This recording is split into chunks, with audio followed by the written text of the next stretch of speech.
Hey, I'm Essie and I'm going to be chatting with Milky.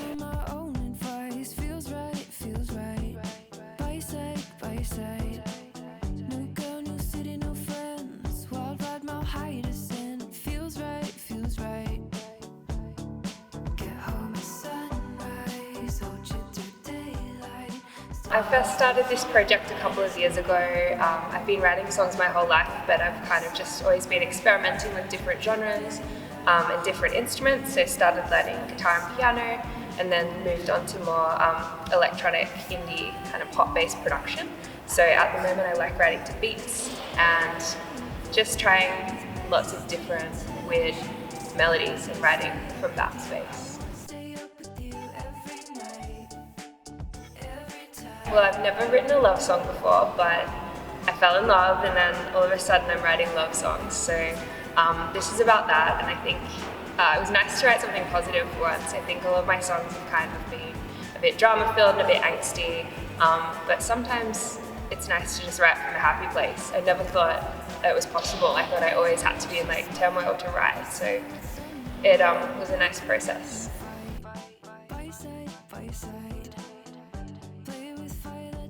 It was fun. It was interesting just letting myself be happy and kind of not being afraid of, I guess, cheesy lyrics in a way.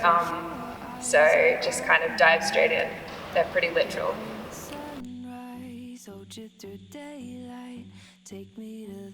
My whole EP and this latest song I wrote with my producer. His name's Evan Clark. He's based in Germany now.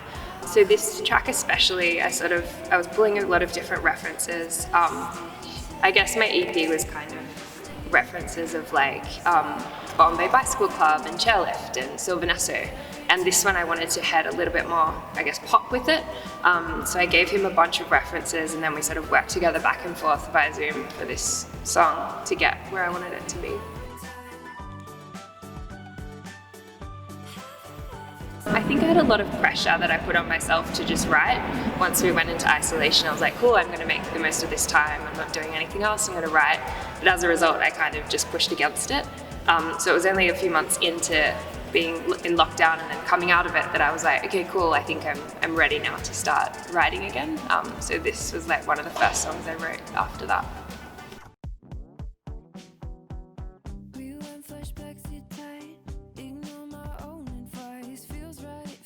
Well, it was the first time I'd started to speak about it, and it's also quite a new thing for me as well. So it sort of felt like a bit of a rite of passage and also in my own identity to start to speak about it. And it's really nice getting to connect to a whole new audience based on people that are similar to me now. So that's pretty cool. So I voice memo all the time, whether I'm out for a walk or doing whatever. I'm always like melodies pop into my head, so I voice memo them. So I've got a whole bunch of stuff on my phone that I can draw from. I'm starting to learn to produce myself, so I'm like sitting on Ableton making beats and putting down some chord progressions and stuff and writing over that, but I'm also working really closely with Evan, like via Berlin. So yeah, between all of that, I've got a few songs in the works right now.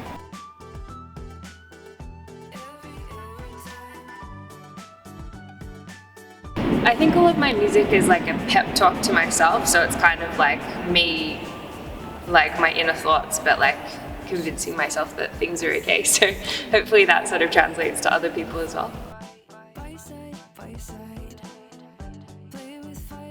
It's a great question. I think I've like been through a huge journey. I think I've like my project's been a bit of like a progression over the years. I didn't know what I was doing when I first started, and maybe I still don't, but I think you can hear it in my music, like the experimentation and finding different pockets where I feel like I sit and what feels genuine. So yeah, I'm happy. I feel like I've arrived there now.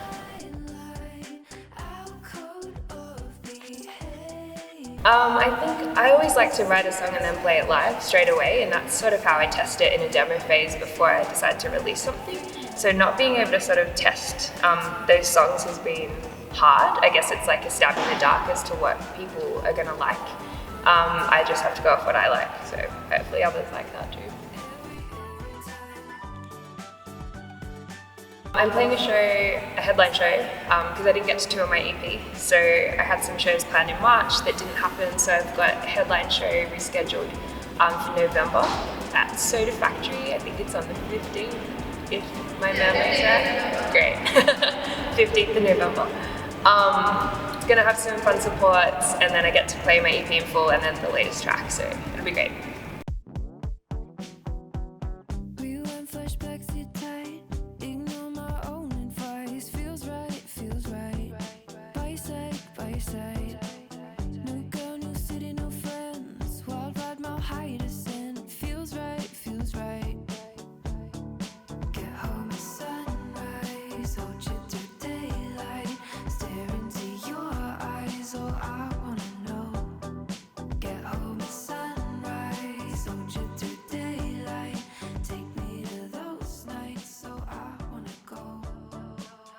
Okay, Missy Higgins, Megan Washington, and Tina Arena.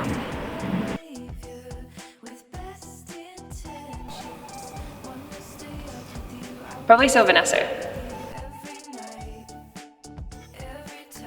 I actually just did a podcast about it, but it's Megan Washington's I Believe You Liar. It came out about 10 years ago, and it was just as I was starting to write my own songs, and it was a huge album for me. And if I'm ever anxious or just want to take my mind off something, I know that record back to front, so it's the one I put on. Ooh, best song of 2020 is, okay, it's Mia Ray, Work For You. I've been a fan of hers for ages, and it's really cool that she's starting to put out music again, which is amazing. Sex and the City.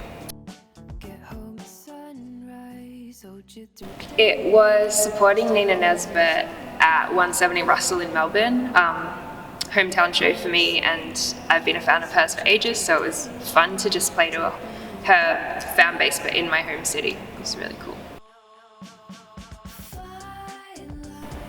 Both! Why not have both? Oh, my friends call me Gentle Spice. Yeah, it would be Lauv. Big fan. Big fan of Courtney Barnett and just her subtle way of making change. She doesn't ram it down people's throats, but she's a huge advocate for so many things, especially in the Melbourne music community. And she's been huge on me growing up and just seeing her lead by example. I think it was going to a Tina Arena concert when I was really young and just seeing someone so tiny with this huge voice and captivate an audience. That's all I wanted to do.